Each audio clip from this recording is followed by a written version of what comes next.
Austria येथे झालेल्या जागतिक आईस्टॉक स्पर्धेत कोल्हापूरचे यश जाधव सरनाईक आणि सौरिश साळुंखे यांनी भारताचे प्रतिनिधित्व करताना सांघिक क्रीडा प्रकारात कांस्य पदक पटकावले।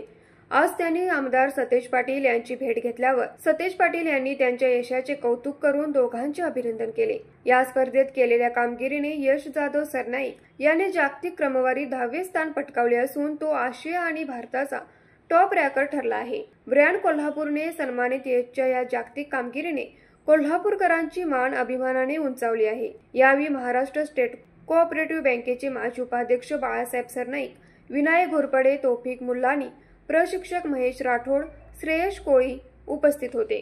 न्यूज मराठी 24 कोल्हापूर। बाळ, फ्रीज मधून श्रीखंड काढ ना। आम्ही पूर्वी घरीच बनवायचो श्रीखंड, त्याची चवच वेगळी होती। आता काय सगळं रेडीमेड। आजी, हे श्रीखंड खाऊन बघ। आज तुझ्या आईनं घरीच बनवलं की काय? हे आहे गोकुळचं श्रीखंड। अगदी जिभेवर रेंगाळणार। जिभेवरच नाही तर मनावरही रेंगाळणार। गोकुळ श्रीखंड, मनावर रेंगाळणार।